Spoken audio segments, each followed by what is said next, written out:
जैसा कि last episode में हम लोगों ने देखा था कि किनमो वो एक गाय के साथ बाहर जाता है, मगर वो गाय असल में एक स्नेक गर्ल होती है जो कि कई साल तक उस गाय के भेष में उसके साथ मौजूद थी। मगर अब वो उसे मारना चाहती थी क्योंकि उसकी वजह से ही वो कई साल तक गाय के स्किन के अंदर कैद थी। वो उसे मारने के लिए अपना पूरा जोर लगा देती है, मगर किनमो उसे किसी तरह एक फ्लावर के अंदर धक्का दे देता है जो कि उसे निकलने की कोशिश करता है, मगर वो स्नेक गर्ल खुद को बहुत ही आसानी से उस फ्लावर से बचा लेती है और फिर उन पर हमला करने के लिए आती है। तो अचानक से यहाँ पर उसका ग्रैंडपा ग्वान और ग्रैनी आ जाते हैं जो कि स्नेक गर्ल को पूरी तरह से खत्म कर देते हैं और उसे उठाकर पानी में फेंक देते हैं। तो पानी में वो लाश फौरन से सड़ जाती है, उसके जिस्म में सिर्फ और सिर्फ हड्डियां रह जाती हैं और फिर हमें दिखाया जाता है कि वही डेड बॉडी पानी में तैरते हुए बहुत ही दूर निकल जाती है, जहां पर हमें कुछ कल्टीवेटर्स को दिखाया गया था। उस डेड बॉडी को देखते ही पहचान जाते हैं कि ये पास के एक शहर से बिलोंग करने वाली कोई अमीर लड़की है। और वो कल्टीवेटर अपने साथियों से कहता है कि चलो आज हम लोग इन लोगों को नहीं छोड़ेंगे, तुम सब लोग मेरे पीछे आओ। और फिर दूसरी तरफ हमें दिखाया जाता है विलेज चीफ उस मास्कमैन से कह रहा होता है कि क्या तुम लोगों ने अज़ूरा ड्रैगन, वर्मिलियन बर्ड और व्हाइट टाइगर और ब्लैक टर्टस की स्पिरिट्स को ढूंढ लिया है? तो वो मास्कमैन कहता है कि हमें सारे स्पिरिट बीस्ट तो नहीं मिले, मगर हमें उनके डिसेंडेंट्स मिले हैं। इनकी मदद से भी हम लोग स्पिरिचुअल कल्टीवेशन को एक्टिवेट कर सकते हैं। रिनमू देखता है कि वहाँ पर उस मॉन्क के हाथ में वो अज़ूरा ड्रैगन होता है और दूसरे बंदे के हाथ में खूंखार व्हाइट टाइगर था, जिसे डरकर वो वहाँ से जैसे आगे जाता है तो उसे वहाँ पर एक वर्मिलियन बर्ड दिखाई देता है जिसे जंजीरों से बांधा हुआ होता है। और इसी तरह जैसे ही वो आगे बढ़ता है तो आगे उसे ब्लैक टर्टस दिखाई देता है, जिसे देखकर वो थोड़ा सा डर जाता है। तो उसका अंकल कहता है कि ठीक है तुम आगे जाओ। वो लोग उन चारों के चारों स्पिरिट बीस्ट का एसेंस यूज करते हुए उस कोल्ड्रोन के अंदर एक ऐसा स्पिरिचुअल सूप बनाते हैं कि जिससे वो किनमो की अवेकनिंग को यही तरह सक्सेसफुल बना सके। उसके लिए वहाँ पर मौजूद उसका एक ग्रैंडपा एक पेंटिंग के जरिए एक बहुत बड़ा स्क्रॉल क्रिएट करता है। उस स्क्रॉल में बहुत सारी चीजों की पिक्चर्स बनी हुई होती हैं, उसके साथ बहुत सारे पेट्रन्स भी थे। एक किनमो कहता है कि आज तक तुम लोग क्या कर रहे हो? तो फिर विलेज चीफ कहता है कि असल में ये लोग तुम्हारी हेल्प कर रहे हैं। और हमें दिखाया जाता है वो मास्कमैन फिर वहाँ पर सूप बनाने की कोशिश करता है। अंदर वो चारों के चारों स्पिरिट बीस्ट का एसेंस मिला देता है। वो लोग किनमो की पावर्स को एक्टिवेट करने के लिए उसे 4 एलिमेंट से बना हुआ सूप पिलाना चाहते थे, जिससे उसके अंदर दबी हुई पावर्स एक्टिवेट हो सकती हैं। इस काम के लिए वो सब लोग उसकी मदद कर रहे थे। लोगों ने अपने सारे के सारे सूप बनाकर रेडी कर लिए थे। अब बारी थी एमू के पीने की। और विलेज चीफ कहता है कि किन मेरी बात सुनो, अब वक्त आ गया है कि तुम भी अपनी पावर्स को एक्टिवेट करो। हर इंसान के बॉडी में 7 ऐसे पॉइंट्स होते हैं कि जिनकी मदद से वो अपनी न्यू अवेकनिंग्स को एक्टिवेट कर सकता है। 5th को लिंटाई कहा जाता है और 6th को कॉम्बिनेशन और 7th को heavenly star life and death कहा जाता है। ये सारे के सारे पॉइंट्स असल में ह्यूमंस की बॉडी में नेचुरली कुछ लेयर्स के अंदर कवर्ड होते हैं। इन्हें कल्टीवेट करके अनकवर किया जाता है, मगर इन्हें अनकवर करना इतना आसान नहीं है। इस लेवल को अचीव करने के लिए तुम्हें एक ब्रेक थ्रू करना होगा। यूं समझ लो कि तुम्हारी बॉडी के अंदर ऐसे बहुत सारे ट्रेजर छुपे हुए हैं जिन्हें तुमने बारी बारी ढूंढना है। और हमारे ग्रैंडपा ने हमारे लिए एक स्पेशल सूप बनाया है जो कि 4 अलग अलग स्पिरिट बीस्ट के ब्लड से बना हुआ है। इस सूप को पीकर अपने उस गॉड ट्रेजर को एक्टिवेट कर सकते हो। याद रखना कि अगर तुमने इस सूप को पीकर अपनी अवेकनिंग एक्टिवेट ना की तो फिर तुम एक ऑर्डिनरी इंसान बनकर रह जाओगे और तुम्हारे अंदर जो छुपे हुए कल्टीवेशन से तुम उन्हें अचीव नहीं कर पाओगे। कुछ लोग तो ऐसे खुशकिस्मत होते हैं कि उनके अंदर पैदाइशी कल्टीवेशन लेवल्स अपने आप ही अनलॉक हो चुकी होती हैं। मतलब बाकी के लोग ऐसे होते हैं कि जिन्हें इस कल्टीवेशन के लिए ब्रेक थ्रू करना पड़ता है। हम तुम्हारे नो मास्टर्स हैं। हमारा टैलेंट बाकी नॉर्मल लोगों के मुकाबले में बहुत ही ज्यादा है, क्योंकि हम लोग तो पैदा ही कल्टीवेशन के लिए हुए हैं। इसीलिए हम लोगों ने अपनी शुरुआत कल्टीवेशन से बहुत पहले ही कर दी थी, जिसके बाद अब हम लोग उसके बिल्कुल पीक पे आ चुके हैं। मगर किनमो कहता है कि क्या मैं भी इस तरह एक्स्ट्राऑर्डिनरी बन सकता हूँ? तो वो लोग उसे कहते हैं कि हाँ तुम भी बिल्कुल हमारे जैसे बन सकते हो, मगर उसके लिए तुम्हें अपने ओन प्रेशर पॉइंट्स को एक्टिवेट करना होगा जो कि तुम्हारी बॉडी के अंदर मौजूद हैं। इसके लिए तुम्हें ये सुसु भी ना होगा, ये तुम्हारी इसमें मदद करेगा। उसके बाद तुम भी मेरी तरह बिल्कुल एक अज़ूरा ड्रैगन को भी समन कर सकते हो। और फिर एल्टर लाउजी कहता है कि जरा मेरे वर्मिलियन बर्ड की स्पिरिट को देखो। और तीसरा मास्टर कहता है इनसे अच्छी तो मेरी लेहर्टस स्पिरिट है। अब तुम अपनी वाइटल स्पिरिट को एक्टिवेट कर लोगे तो तुम भी हमारी तरह ही अपने एक पर्सनल बीस्ट को समन कर पाओगे जो कि हर वक्त तुम्हारी लड़ाई में मदद कर सकता है। फिर उसका ग्रैंडपा गुआन कहता है कि ग्रैनी के पास व्हाइट टाइगर है। ये सुनते ही ग्रैनी फौरन से अपनी स्पिरिट शो करती है जिससे अंकल गुआन डर जाता है और वो मास्क मैन उन लोगों से कहता है कि सूप रेडी है। यहाँ पर टोटल 4 एट्रीब्यूट्स हैं जो कि तुम्हारी वाइटैलिटी को एक्टिवेट कर सकते हैं। टोटल होती ही 4 एलिमेंट्स हैं तो इसीलिए हम लोगों ने तुम्हारे लिए 4 एलिमेंटल सूप बनाए हैं। इन्हें पीने के बाद तुम्हारे अंदर जो भी ब्लड लाइन मौजूद है वो फौरन से एक्टिवेट हो जाएगी। बस उसे तुम्हें थोड़ी देर के लिए रिफाइन करना होगा, उसके बाद सब कुछ ओके हो जाएगा। मगर किन्मू को वो सूप देखकर ही उल्टी आने लगती है। कहता है कि ग्रैंडपा इस सूप से तो मुझे इतनी गंदी स्मेल आ रही है, मैं इसे आखिर कैसे पीऊंगा। मगर वो लोग उसे समझाते हैं कि तुम्हें अपनी अवेकनिंग के लिए छोटी सी कुर्बानी तो देनी ही पड़ेगी। ये सुनकर किन्मू एक कप उठाता है और उसमें सारा सूप पी जाता है और सब लोग उसे गौर से घूर घूर कर देखते हैं कि उसके अंदर कौन सी वाइटैलिटी पावर एक्टिवेट होती है। हम देखते हैं कि किन्मू को एक जोरदार लाइटनिंग का झटका लगता है। ये देखकर वो लोग समझ रहे थे कि शायद इसके अंदर एक अजूना ड्रैगन स्पिरिट है, मगर वो लाइटनिंग के झटके भी उसे उसकी अवेकनिंग में कोई मदद नहीं कर पाते। ग्रैनी कहती है कि हो सकता है तुम्हारे अंदर व्हाइट टाइगर स्पिरिट हो। ये कहते हुए वो उसे व्हाइट टाइगर स्पिरिट का सूप पिलाती है, मगर व्हाइट टाइगर सूप पीते ही उसका तो गला ही जैसे बंद हो जाता है। उसकी सांसें रुकने लगती हैं और वो चिल्लाना शुरू कर देता है, यानी कि ये स्पिरिट भी काम नहीं आई। और फिर उसका अंकल मौजियांग कहता है कि चलो मुझे मालूम है वहाँ अंदर आग मौजूद है, तो तुम एक वर्मिलियन बर्ड बनोगे। ये कहने के बाद वो उसे जैसे ही अपना वर्मिलियन बर्ड सूप पिलाता है तो वो सूप इतना गर्म होता है कि किन्मू अपने मुंह से आग उगलने लगता है और कहता है कि ग्रैंडपा ये बहुत गर्म है। आखिर में बारी आती है उसके उस अंकल की जो कि अंधा होता है। कहता है मैं जानता था कि इसके अंदर ब्लैक टर्टस स्पिरिट है, क्योंकि ये लास्ट स्पिरिट बची थी तो सब लोगों को पूरा यकीन था कि इन मुंह के अंदर तो बस यही स्पिरिट बची है तो ही इसकी स्पिरिट होनी चाहिए। मगर वो सूप पीते ही उसे अचानक से पेट में दर्द होने लगता है, जिस पर वो कहता है कि ये क्या है, तुम लोगों ने मुझे जहर तो नहीं दे दिया। ग्रैंडपा मौजियान कहता है इसका मतलब फिर ये है कि ये लड़का एक नॉर्मल इंसान है। तो ग्रैनी कहती है कि हम सब लोग बूढ़े हो गए हैं, अगर हम लोग मर गए तो फिर ये लड़का यहाँ पर एक दिन भी सरवाइव नहीं कर पाएगा।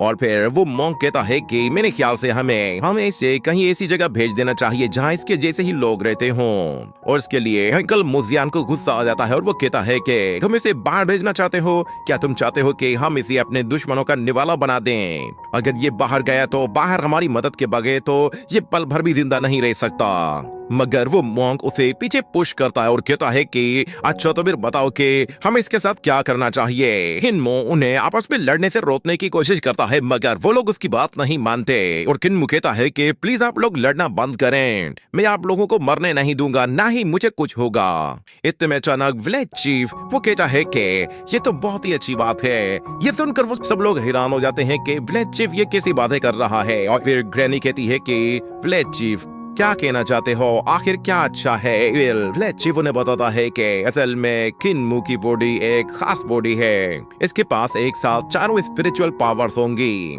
ऐसी पावर्स जो कि आज तक किसी ने भी अचीव नहीं की। यूं समझ लो कि इसके पास एक डिवाइन बॉडी है, इसे कल्टीवेट कर पाना इतना आसान नहीं होता। ये सुनकर वो सब लोग खुश हो जाते हैं और कहते हैं कि क्या वाकई में इसके पास कोई डिवाइन बॉडी है? वो पेंटर मास्टर कहता है मैंने तो आज तक इस तरह की बॉडी के बारे में नहीं सुना, शायद विलेज चीफ को ही इसके बारे में मालूम होगा। तो फिर विलेज चीफ कहता है इस बॉडी को नॉर्मल स्पिरिट बीस्ट के ब्लड से कल्टीवेट नहीं किया जा सकता, हमें लिंटाई कल्टीवेशन को एक्टिवेट करने के लिए 4 ट्रू स्पिरिट बीस्ट चाहिए होंगे। तुम लोग फौरन से चारों के चारों स्पिरिट बीस्ट को पकड़ना शुरू करो, हम लोग कल से ही इसकी अवेकनिंग के लिए काम शुरू कर देंगे। जैसे जैसे स्पिरिट ब्लड पीता जाएगा इसकी कल्टीवेशन आहिस्ता आहिस्ता एक्टिवेट होती जाएगी। ये सुनकर वो ग्रैनी कहती है कि ये तो बहुत ही अच्छी बात है। वो किन्मू से कहती है कि तुम बेफिक्र हो जाओ, हम लोग लोग कल से ही तुम्हारे लिए स्पिरिट बीस्ट को पकड़कर लाना शुरू करेंगे। और अंकल मोवियन भी कहता है कि बेफिक्र हो जाओ बच्चे, तुम्हारी अवेकनिंग तो हम करके रहेंगे, अब बस तुम सब कुछ हमारे ऊपर ही छोड़ दो। और वो मास्कमैन कहता है कि ठीक है, तो फिर मैं भी इसके लिए स्लूप्स बनाना रेडी करूंगा और इसकी अवेकनिंग के लिए जितनी हो सकेगी मदद करूंगा। और इस तरह ग्लेनी कहती है कि मेरे बच्चे को कहीं ज्यादा खिला पिलाकर मोटा मत कर देना। हमें दिखाया जाता है अचानक से वो मास्कमैन किसी सोच में पड़ जाता है, जिसके बाद अगली सीन में हमें दिखाया जाता है कि वही मास्कमैन विलेज चीफ से कहता है कि मैंने आज तक अपनी जिंदगी में किसी ऐसी डिवाइन बॉडी के बारे में नहीं सुना। हम सब लोग एक साथ ही बड़े हुए हैं और हम सब एक साथ ही मर जाएंगे, मगर ये बच्चा अकेला रह जाएगा। लिए मुझे लगता है कि आपका ये झूठ ज्यादा देर तक नहीं चलने वाला, एक ना एक दिन ये सब पता चल जाएगा। मगर विलेज चीफ कहता है कि हमें किन्मू को ये बिलीव दिलाना होगा कि उसके पास एक डिवाइन बॉडी है। मगर मास्टर कहता है कि तो उसे बेवकूफ मत बनाओ, उसे इस तरह तुम मरवा दोगे, ही बस एक ऑर्डिनरी लड़का है। मगर विलेज चीफ कहता है मैं जानता हूँ कि वो एक नॉर्मल लड़का है, मगर उसकी किस्मत सबसे ज्यादा खास है। मुझे लगता है कि वो हम सबसे भी ज्यादा एक्स्ट्राऑर्डिनरी बनेगा। हम लोग अपने स्पिरिट्स के साथ जो काम कर सकते हैं वो बगैर स्पिरिट के भी कर सकता है। और फ्यूचर में ऐसा जरूर होगा कि वो खुद में मोटिवेशन का रास्ता ढूंढ निकालेगा, उसे रास्ता मिल जाएगा तो वो खुद ब खुद अपनी इमोर्टैलिटी के सफर पर निकल जाएगा।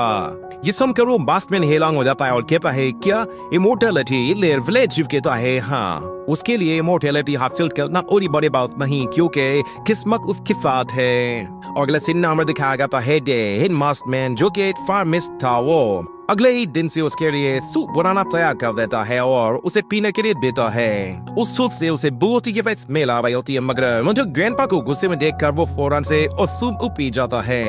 सूप पीने के बाद उसे उल्टी आने लगती है क्योंकि उसका टेस्ट बहुत ही ज्यादा गंदा होता है। मगर फिर वो ग्रैंडपा कहता है तुम्हें ये पूरा का पूरा सूप पीना है, ये कहते हुए वो पूरा का पूरा और रोमिल से दे देता है और कहता है कि तुम्हें ये सारे की सारी पावर्स की जरूरत पड़ेगी। ये कहने के बाद वो खुद मुइजर से बाहर निकाल लेता है। और दूसरी तरफ हम देखते हैं कि किन्मू जैसे ही वो सारा का सारा सूप पी लेता है तो अचानक से उसके हाथ पे फूलना शुरू हो जाते हैं। देखते एक गुब्बारे की तरह फूल कर हवा में उड़ने लगता है और उसका ग्रैंडपा जैसे ही उसे नीडल चुभाता है तो उसकी बॉडी से सारा गैस निकलने लगता है, जिसकी वजह से वो एक गुब्बारे की तरह यहाँ वहाँ उड़ना शुरू कर देता है। जो देखते ही उसका ग्रैंडपा फौरन से उसे पकड़कर उसकी सारी की सारी हवा निकाल देता है। ग्रैंडपा मोजियम भी वहाँ पे आ जाता है और वो उस मास्कमैन से कहता है कि तुमने इसे एक दिन के अंदर बहुत ही ज्यादा स्पिरिट ब्लड पिला दिया है, अब मिली बाली है। वो किन्मू का हाथ पकड़कर उसे अपने साथ ले जाता है और हमें ग्रैंडपा म्यूजियम के बारे में बताया जाता है कि उसकी स्वॉर्ड मैनशिप बहुत ही लाजवाब है। वो अपनी स्वॉर्ड से इतनी अटैक कर सकता है कि वो एक नेट में ही दुश्मन की छोटे छोटे टुकड़े कर देता है। इसे वहाँ पर देखकर किन्मू कहता है कि थोड़ा संभल कर रहने की जरूरत है, मगर क्योंकि वो मेरे ग्रैंडपा हैं तो मुझे इतनी उम्मीद है कि वो मुझे ज्यादा हार्ट में नहीं करेंगे। और आज से पहले उन्होंने कभी भी मुझ पे ज्यादा गुस्सा भी नहीं किया है। ये सोच कर ही वो उजड़ा होता है कि अंकल मूवियन के साथ प्रैक्टिस करके मजा आएगा। और फिर उसका अंकल से जैसे ही चैलेंज करके बुलाता है तो फौरन से किंग अपना वो नाइफ लेकर उस पर हमला करने के लिए जाता है। और हमें दिखाया जाता है कि उस मिस्टर ग्रैंडपा जिसकी बॉडी का निचला हिस्सा था ही नहीं, वो बगैर निचले हिस्से के ही बहुत ही आसानी के साथ उसके साथ फाइट कर रहा होता है। किन्मू उस पर बहुत सारे अटैक्स करता है मगर उसका भी कोई फायदा नहीं होता। उसका अंकल बहुत ही ज्यादा फास्ट और बहुत ही ज्यादा ताकतवर था और देखते ही देखते वो अपने नाइफ से बहुत ही पावरफुल फायर क्रिएट करता है और होते हुए बहुत ही फास्ट व्यूज पे आकर जिसे हमला करने की कोशिश करता है तो किन्मू बिल्कुल हैरान करेगा है क्योंकि उसके ग्रैंडपा ने एक सेकंड के अंदर ही उस पर डलजन और एक कव्य थे। इनके सामने मौजूद लकड़ी का पोल छोटे छोटे सिलाइफ की तरह उसके हाथ पर आकर गिरता है। मगर ये लड़ाई यहाँ पे रुकने वाली नहीं थी। वो लोग अपनी लड़ाई को कंटिन्यू करते हैं जिसमें अंकल मोजियन उसकी जमता धुलाई करना शुरू कर देता है। किन्मू अपना पूरा जोर लगाने के बावजूद भी उसका कुछ भी नहीं बिगाड़ पाया था। यहाँ तक कि अंकल मोजियन की बॉडी का तो आधा हिस्सा था ही नहीं, मगर उसके बावजूद भी वो उसे छू तक नहीं पा रहा था। और मोजियन जाली फायर नाइफ का इस्तेमाल करता है तो उससे किन्मू की बॉडी में आग लगने लगती है, जिस पर वो कहता है कि जितना अटैक हमारा फास्ट होगा उसके अंदर एनर्जी भी उतनी ही स्ट्रॉन्ग होगी। ये कहते ही वो बहुत ज्यादा जोश में आ जाता है और टिंग से कहता है कि तुम्हारा नाइफ जितना ज्यादा फास्ट चलेगा तुम्हारे नाइफ में मौजूद एनर्जी उतनी ही ज्यादा फैलती जाएगी, इसलिए अपने नाइफ को जन्म में दो, जो कि यही अल्टीमेट एनलाइटमेंट होती है। ये वो अपने उन नाइफ से बहुत ही पावरफुल एनर्जी वेव करना शुरू कर देता है, जो कि बहुत ही ज्यादा होते हैं। जो टेक्स्ट से हमें दिखाई देता है कि बादलों के भी दो टुकड़े हो जाते हैं। किन वो कहता है कि ग्रैंडपा की अल्टीमेट फोर्टमैनशिप की पावर है, में ये तो लाजवाब है, मगर अचानक से वो मोंक पीछे आ जाता है और कहता है कि लगता है कि तुम्हारे अंकल का चाकू काम नहीं कर रहा, तुम मेरे साथ चलो, मैं तुम्हें बॉक्सिंग की प्रैक्टिस कराता हूँ। जैसे हमें दिखाया जाता है कि किन उस मोम के साथ उसकी घर में आता है तो किन कहता है कि ग्रैंडपा मुझे लगता है कि शायद आपको कॉफिन बनाने में ज्यादा इंटरेस्ट है, तो आप मेरे साथ जरा नरमी से पेश आएंगे। और उसे याद आता है कि ग्रैंडपा हमेशा से उससे बहुत ज्यादा प्यार करते थे, अब भी वो उसके साथ ज्यादा सख्ती नहीं बरतेंगे। जो देखते ही देखते उस मोम के भी शनि चंद हो जाते हैं और वो कहता है कि ट्रेनिंग में कोई किसी का सदर नहीं होता। ये कहते ही वो उसे जोर से पंच मारता है, जिसकी वजह से किन सीधा एक कॉफिन के अंदर जाकर गिरता है। और फिर ग्रैंडपा से कहता है कि तुम मैं जो नाइफ स्किल्स सीखे हैं वो सिर्फ और सिर्फ मैजिक स्किल्स हैं, मगर मैं तुम्हें पंचिंग स्किल्स सिखाऊंगा जो कि ठंडा पंचेस होंगे। ही टेले के बाद हमें दिखाया जाता है कि किन मुंह एक ही पंच के साथ हवा में ऊपर आ जाता है और वो कहता है कि बचपन में तो ग्रैंडपा का कहते थे कि पंचिंग स्किल्स तो बेसिक है, मगर लगता है कि शायद अब वो बिल्कुल सीरियस हो गए हैं, निरूपण अपनी एटीट्यूड पावर को यूज कर रहे हैं। यहीं से वापस से नीचे आ गिरता है तो ग्रैंडपा उसे अपने हाथों से होल्ड कर लेता है और फिर ग्रैंडपा से कहता है कि एक हाथ के साथ इसी पंचिव प्लेटिव कर सकते हैं। तो ग्रैंडपा कहता है कि मेरा एक हाथ 1000 हाथों के बराबर है। ये कहने के बाद वो उसे अपनी पावर शो करता और दिखाता है कि उसके पीछे कुछ स्पिरिचुअल हैंड्स होते हैं जो कि हमेशा फाइट में उसकी मदद करते हैं। ग्रैंडपा कहता है कि मैं लोगों को सिर्फ एक दिखाता हूँ और माफता 10 वो चलो बाचो आकार टेक करके दिखाओ। ये सुनते ही किनमू जोश में आकर उस पर हमला करने के लिए जाता है और हम तारक पंच खाता है और फिर से वार खाता है तो फिर से मार खाता है। उसका ग्रैंडपा उसे थंडर लाइटनिंग के साथ साथ बॉक्सिंग की भी ट्रेनिंग दे रहा होता है, मगर इसमें किनमू को बहुत ज्यादा मार खाली पड़ रही थी। और ग्रैंडपा कहता है कि तुम इनरटेक्स के साथ अपने अपोनेंट ईश्वर को भी डिस्ट्रॉय कर सकते हो, क्योंकि ये स्किल्स हमारे लिमिट से भी बहुत ही ज्यादा हैं। कोई भी ह्यूमन बॉडी या फिर ह्यूमन सोल इनरटेक्स को बर्दाश्त नहीं कर सकती। कहते हुए वो उसे मार मार कर उठलाता फिर बाहर फेंक देता है, मगर वो देखा है कि दरवाजे पर तो ग्रैंडपा गुआन खड़ा हुआ है। वो उससे कहता है कि अगर तुम अपने दुश्मन को ना हरा सको तो फिर बहुत ही तेज स्पीड के साथ भागो, क्योंकि तुम्हारी लाइफ सबसे ज्यादा जरूरी है। ये कहते ही वो उसे पकड़कर वहां से फौरन से ले जाता है। इसकी स्पीड इतनी ज्यादा फास्ट होती है कि वो मोंक देखता है कि वो तो पल भर में वहां से बहुत ही ज्यादा दूर निकल गए हैं। और किनमू कहता है कि अंकल गुआन मेरे सबसे बेस्ट फ्रेंड हैं, क्योंकि वो हमेशा से मुस्कुराते रहते हैं और मेरे साथ बहुत ही अच्छे और फ्रेंडली हैं। और मुझे हमेशा से यही लगता है कि वो स्माइल इसीलिए करते हैं क्योंकि वो हमेशा खुश रहते हैं। मगर जब से मुझे पता चला है कि उन्होंने अपनी एक स्माइल से ही एक बंदे को मार डाला था, तब से मुझे डर लगने लगा है कि उनकी ये स्माइल रियल है या फिर फेक है। मतलब फिर वो अपने गिर पर से कहता है कि बताओ क्या आपके अंदर कौन सी मैजिकल पावर है। तो ग्रैंडपा कहता है कि क्या तुम्हें अभी पता नहीं चला, मेगन वर्थ मेरे टांगों में है। वो उसे बुलेट स्पीड के साथ उठाते वहां से बहुत ही दूर ले जाता है। अंकल गुआन की एक टांग नहीं होती, मगर वो सिर्फ एक टांग के सहारे पर ही बहुत ही तेज रफ्तार के साथ दौड़ सकता है। वो किम से कहता है कि तेज दौड़ने के लिए तुम्हें आपका सहारा लेना चाहिए, जो कि तुम्हें स्ट्रेंथ प्रोवाइड करती है। वो किम मुझे कहता है कि चलो खड़े हो जाओ, अब मुझे तेज स्पीड के साथ भाग कर दिखाओ। यूं समझ लो कि ये पूरी दुनिया बिल्कुल फ्लैट है। ये समझकर किम वो हैरान हो जाता है और कहता है सब कुछ फ्लैट है, ये कैसे हो सकता है। ग्रैंडपा से एक छोटा सा डेमो दिखाता है और कहता है कि तुम चाहो तो दीवार पे भाग सकते हो, चाहो तो तुम पानी के ऊपर चल सकते हो, और जब चाहो तो तुम आसमानों में उड़ सकते हो। वो कहता है कि जब तुम्हें तुम्हारी अपनी ही आवाज सुनाई ना दे तो समझ जाना कि तुमने स्पीड को अचीव कर लिया है। ही देखकर किन बहुत ज्यादा हैरान होता है कि ग्रैंडपा सिर्फ अपनी एक टांग के सहारे ही इतना फास्ट दौड़ सकते हैं, तो अगर उनकी दूसरी टांग होती तो उनकी स्पीड क्या होती। पता नहीं उनकी दूसरी टांग किसने काटी है। और वो उस मोंक के बारे में कहता है कि उनकी पंखी बहुत ही ज्यादा पावरफुल है, मला उनका वो हाथ किसने काटा है। और दूसरी तरफ ग्रैंडपा वो स्वॉर्ड स्किल्स ने तो माहिर हैं, फिर भला उनकी हाफ बॉडी को किसने काट दिया है। आखिर इनका दुश्मन कौन है जो कि इन्हें मारना चाहता है। मगर फिर वो कहता है कि क्योंकि मेरे पास एक डिवाइन बॉडी है तो फिर मुझे अब उनसे भी ज्यादा स्ट्रॉन्ग बनना होगा। हो सकता है कि शायद मैं उनके जितना भी स्ट्रॉन्ग ना बन पाऊं, मगर मैं इतना तो स्ट्रॉन्ग बनना ही चाहूंगा कि मैं उन सब लोगों को प्रोटेक्ट कर सकूं। ये कहते ही वो फिर से प्रैक्टिस करने के लिए जाता है, मगर विलेज चीफ उसे रोकता है और कहता है कि तुमने पहले ही अपनी बॉडी में मौजूद सारी एनर्जी कंज्यूम कर ली है, पहले जाओ और थोड़ा सा आराम कर लो। अगले सीन में हमें दिखाया जाता है कि वो ग्रैंडपा के रूम में आकर उसके सामने बैठ जाता है और ग्रैंडपा के बारे में कहता है कि ग्रैंडपा हमारे विलेज चीफ हैं जिनके पास सबसे ज्यादा नॉलेज है, जो कुछ भी कहते हैं वही सच होता है। वहीं फिर ग्रैंडपा उससे कहता है कि तुम बचपन से ही ये वाले गाइडिंग स्किल्स प्रैक्टिस कर रहे हो। ये ट्रेनिंग स्किल्स मैंने स्पेशली तुम्हारे जैसे लोगों के लिए ही बनाए हैं। तुम इस ट्रेनिंग की मदद से अपनी वाइटल एनर्जी को सर्कुलेट कर सकते हो। इसे डिवाइन बॉडी डानगोंग कहते हैं। ये सुनकर किन्मू हैरान हो जाता है और कहता है कि डानगोंग डिवाइन बॉडी क्या होती है? सुनने में तो ऐसा लग रहा है कि जैसे ये बॉडी बहुत ही ज्यादा ताकतवर होगी। उसका ग्रैंडपा कहता है कि तुम बेफिक्र हो जाओ, जैसे ही तुम ब्रेक थ्रू कर लोगे तुम फौरन से अपनी 3 डांगोंग डिवाइन बॉडी को अचीव कर लोगे। इसके बाद तुम इस दुनिया में सबसे स्ट्रॉन्ग अल्टिमेटर बन जाओगे। या फिर अगले ही सीन में हमें दिखाया जाता है कि वो एक और ग्रैंडपा के साथ प्रैक्टिस कर रहा होता है, जो कि बोल नहीं सकता मगर वो बहुत ही ज्यादा सख्त होता है क्योंकि उसके पास ब्लैक स्मिथ स्किल्स होते हैं। एक दूसरा ग्रैंडफादर जो कि पेंटिंग करना जानता है वो बेचारा सुन नहीं सकता, और मेरा दूसरा ग्रैंडपा जो कि देख नहीं सकता मगर वो हमेशा से ऐसे ही शो करता है कि जैसे उसे हर एक चीज क्लियरली दिखाई देती है।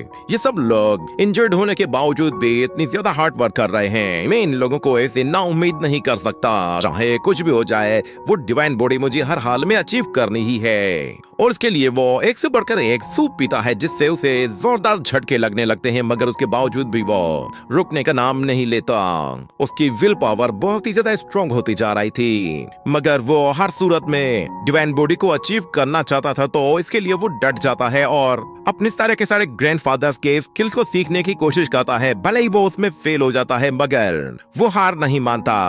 अगले सीन में हमें 2 डीमन गर्ल्स को दिखाया जाता है जो कि किन्मू और उसके ग्रैंडफादर को देखते हैं। वो दोनों जंगल में अकेले प्रैक्टिस करने के लिए आए हुए होते हैं। जैसे ही हमला करने के लिए ग्रैंडपा की तरफ आगे बढ़ता है तो उस ग्रैंडपा की स्टिक के साथ उसे चारों शरण छेद कर देता है, और दूसरी तरफ किन्मू को अब इसमें और भी ज्यादा मजा आने लगा था। वो स्किल्स को और अपने दिन काम करना शुरू कर रहा होता है। इन्हें जहाँ जहाँ जो कमी की थी वो उस कमी को पूरा करने की कोशिश करना शुरू कर देता है, और वो मास्टमैन विलेज चीफ से कहता है कि आपने जो इसे डिवाइन स्किल्स सिखाए हैं मुझे लगता है कि ये एंशिएंट टाइम के स्किल्स है।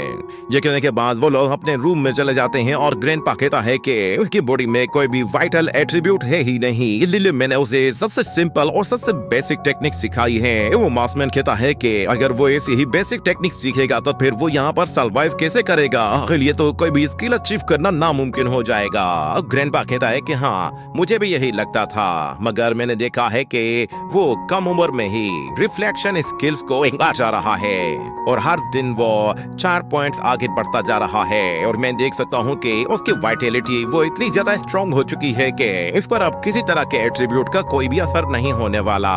यही वजह है कि हम लोग उसकी अवेकनिंग में नाकाम हो गए थे। सुनकर वो ग्रैंडपा कहता है कि आखिर इसकी वाइटलिटी कितनी ज्यादा स्ट्रॉन्ग है, तो विलेन चीफ कहता है कि इसकी वाइटलिटी स्पिरिचुअल पावर के मुकाबले में 50% ज्यादा स्ट्रॉन्ग है। सुनकर वो दूसरा मास्टर हैरान हो जाता है कि क्या 50% वाइटलिटी ज्यादा है? मतलब तो फिर ये है कि आगे चलकर ये अपनी पावर को एक्टिवेट करेगा, क्योंकि इसकी वाइटलिटी तो मेरी वाइटलिटी से भी ज्यादा है। फिर विलेज चीफ से कहता है कि मुझे बताइए कि आखिर ये कितनी लिमिट तक जा सकता है, ये हमारे जितना पावरफुल बन सकता है? तो ग्रैंडपा कहता है कि मैं खुद भी ये नहीं जानता कि उसकी लिमिट्स क्या हैं, मगर मैं इतना जानता हूँ कि ये लड़का दुनिया में इकलौता ऐसा लड़का है जो कि डाओ यिन गोंग को एक्सट्रीम लेवल तक लेकर जा सकता है।